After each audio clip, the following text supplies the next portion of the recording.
कहानी के सीरीज में हम एक और कहानी लेकर के आपके सामने उपस्थित हैं। गुरुजी, मेरे दिमाग में एक सवाल चल रहा है। पूछो। राम ना चलेंगे हनुमान के बिना, हनुमान ना चलेंगे श्री राम के बिना। अब जब श्री राम जी स्वर्ग लोक जा रहे थे, अयोध्या से वापस लौट रहे थे, अपने सबसे परम भक्त हनुमान जी को धरती पे क्यों छोड़ दिया? वो उन्हें अपने साथ क्यों नहीं ले गए? वाह, बहुत अच्छा प्रश्न पूछा, बहुत अच्छी बात पूछी। देखो अदिति, जब भगवान राम अपने धाम को जा रहे थे, अब धाम समझो कि भगवान राम का धाम कौन सा है। पहले तो उसका नाम सब लोग जान लें, हमारे दर्शक भी जान लें। जैसे भगवान विष्णु का धाम शास्त्रों में बैकुंठ लोक है, उसी तरह भगवान कृष्ण के धाम का नाम है गोलोक धाम। विष्णु लोक से ऊपर गोलोक धाम माना जाता है। ये कभी इसको भी चर्चा करेंगे कि बैकुंठ लोक और उससे ऊपर गोलोक धाम, दोनों में क्या अंतर है। दोनों धाम कह रहे हो आपके विष्णु लोक से बड़ा है, बैकुंठ लोक से बड़ा धाम माना जाता है गोलोक धाम। उसी तरह भगवान राम के धाम का नाम है साकेत धाम।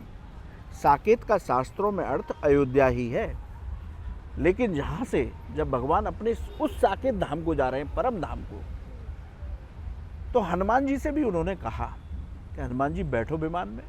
पुष्पक विमान में जा रहे थे, सब लोग, सारे अयोध्यावासी बैठे थे। अब साकेत धाम की यात्रा होगी, वहाँ भगवान के साथ निवास करेंगे। तो हनुमान जी ने भगवान के चरणों में बैठ कर के कहा कि हे प्रभु, मैं आपकी कथाओं को अनवरत सुनना चाहता हूँ, आपके लीला प्रसंगों का हर समय आनंद लेना चाहता हूँ, इसलिए मैं इस धाम में ही रहना चाहता हूँ, धराधाम में ही, इस धरती पर। इसलिए मुझे आप आज्ञा दें। तो भगवान राम भी उनकी अनन्य भक्ति, अनन्य श्रद्धा से प्रसन्न होकर के जिस अयोध्या का दर्शन हम आज आप कर रहे हैं, उस अयोध्या के राजा बना करके उनको जाते हैं। अच्छा, अभी अयोध्या के राजा हनुमान जी है? हाँ, इस अयोध्या के राजा, जहाँ राम लला के दर्शन हमको होते हैं, उसके राजा बना करके उस गद्दी को हनुमान जी को सौंप करके जाते हैं। और वो गद्दी कहाँ है? हनुमानगढ़ी में जो मंदिर है, वो हनुमान जी की गद्दी माना जाता है। अच्छा। वहाँ राजा धीराज के रूप में हनुमान जी विराजमान हैं और अयोध्या का संचालन कर रहे हैं। देखो, मेरे रोंगटे खड़े हो रहे हैं इस बात की चर्चा करते हुए।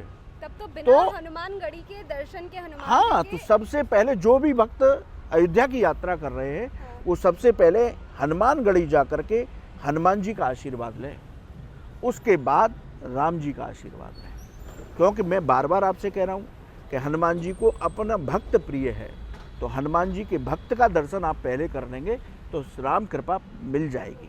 इसी तरह जब भी राम जी की उपासना कर रहे हैं, मैं आज ये हनुमान जयंती के दिन एक गुप्त सूत्र बता रहा हूँ कि हनुमान जी की जब भी पूजा करें, उससे पहले कम से कम 11 बार राम जी का नाम अवश्य लें।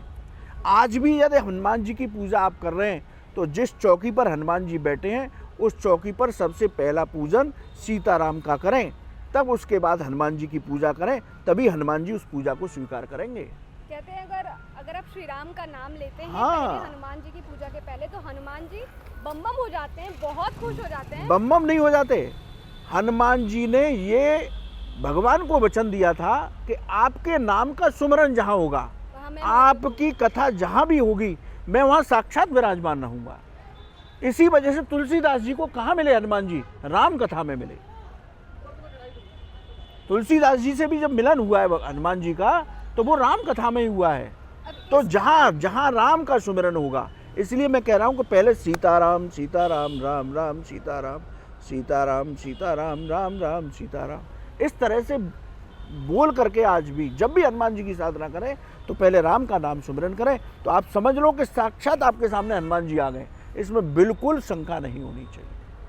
अगली जो कहानी होगी, हम उसमें आपसे ये जरूर जानेंगे कि कैसे तुलसीदास जी को हनुमान जी रामायण में मिले। बिल्कुल। आपका बहुत बहुत शुक्रिया, आपने बहुत ही अच्छी तरीके से। राधे राधे, जय श्री राम। अगर आपको हमारा ये वीडियो पसंद आया हो तो वीडियो को लाइक कीजिएगा, शेयर कीजिएगा, कमेंट बॉक्स में कमेंट करना मत भूलिएगा। मिलते हैं अगली कहानी में, तब तक के लिए इजाजत दीजिए। देखते रहिए स्तुति मेरे यानी अदिति शाह के साथ। शुक्रिया।